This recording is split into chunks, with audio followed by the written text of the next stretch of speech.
too.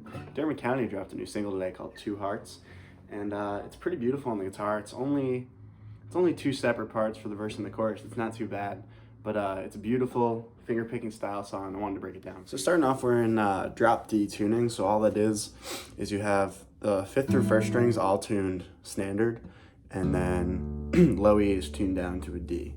So, and starting off, we're just going to be playing one position that's going to be moving around on the fretboard for the verse. And the cool thing about songs and alternate tunings is they sound way harder than they are. So our first position, we're going to have 7th fret on the low E string, and that's it. Except we're going to be using the open strings to kind of move this finger picking pattern. So the finger picking pattern goes, I'm going to use the string numbers referring. So we're going to go 6, 3, 4, 6.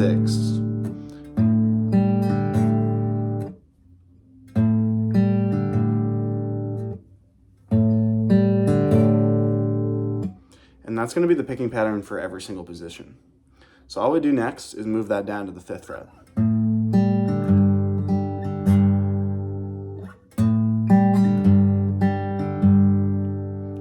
And then all we do is move it down to the 2nd fret. And up to the 3rd fret.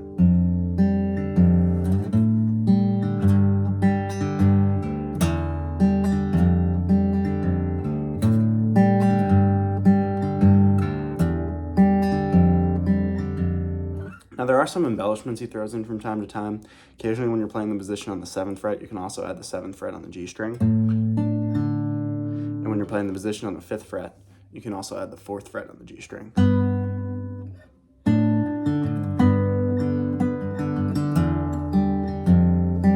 Hammer onto them as well.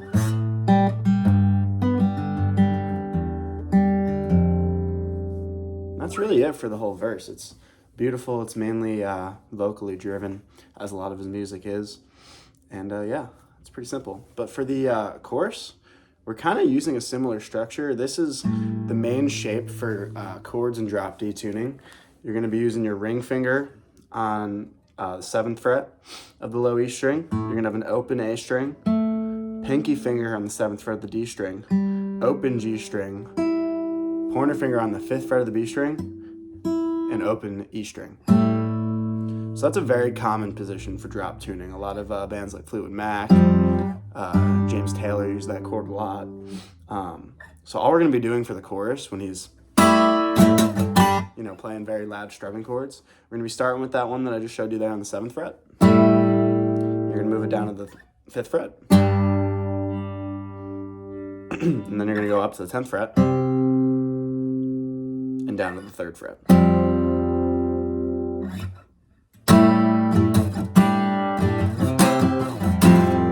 Except that stop on the 10th fret is kind of like for a half beat. It's just a passing chord. So 5 or 7, 5, 10, 1,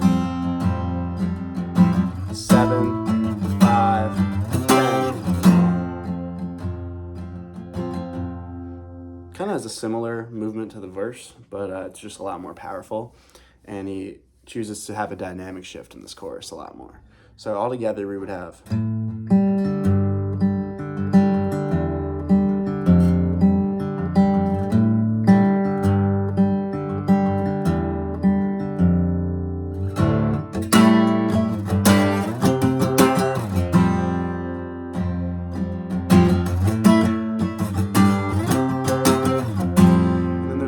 Chord that he hits at the end, I can't totally tell. I think it's a C major 7, which all that would be is the C chord lifting up the pointer finger. So it would be.